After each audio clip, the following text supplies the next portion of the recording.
The Internet of Things is I've heard people call it the intimates of things or the identity of things. I think that's a little more appropriate because a thing is just a thing. It's when it interacts with systems, with people, and does things.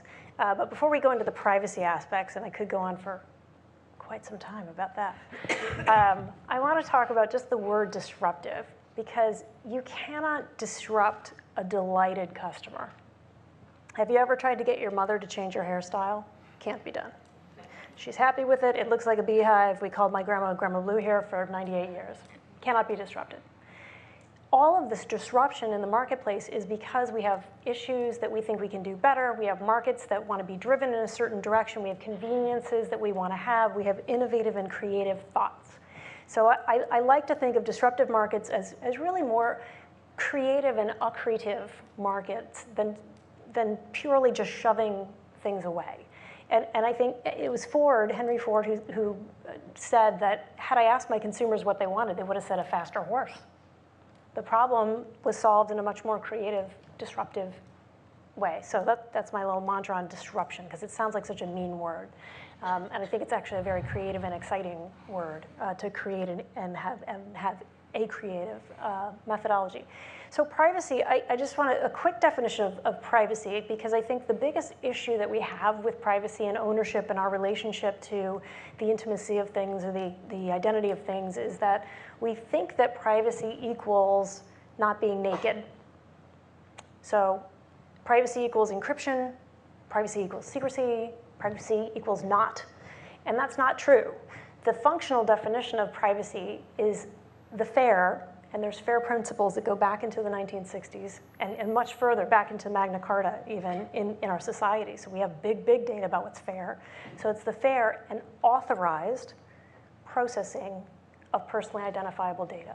So you can unpack that definition for a long period of time, but the point of it is that you can actually take apart what sounds like a social concept, which sounds like a squishy, hidden, bad thing that is antithetical to new business, and instead you say, okay, the authorized, how do we do that?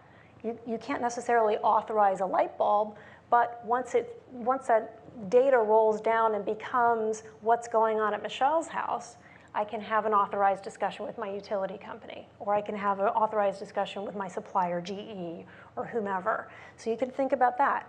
Processing is ripe for innovation. We rarely delete data because we think it's some sort of exhaust, rather than looking at it as a valuable commodity that can help us actually create relationships with customers and employees. So thinking about all those layers of processing in the Internet of Things, and then fairness is not fair. To me, is contextual. So I said years ago, and I've been misquoted on this, so I want to set the record straight. I said in 2000 that data is the new oil. And what is never quoted is I said, but it's not. I finished that statement. This is in Brussels. I was talking to the Data Commissioners Conference, and I said it's not like oil at all, because it's just dead dinosaur. A molecule of oil is a molecule of oil. What it is it's a currency.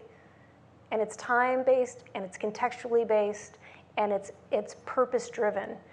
So if you look at the new market for IoT data, then you have really creative processes that can happen.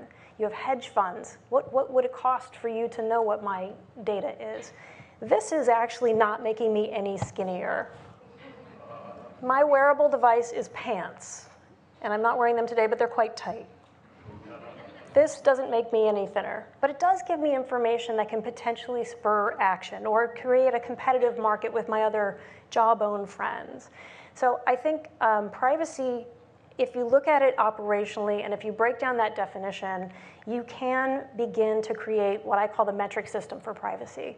When the metric system was invented, a yard of fabric in Paris was different than a yard in Lyon, and you couldn't trade. Right now, we have trade barriers with privacy due to all of these lumpy laws and this notion that it means secrecy or somehow state identity. And instead, I think we can come to a mathematical conclusion that we can say our users actually get to decide in context.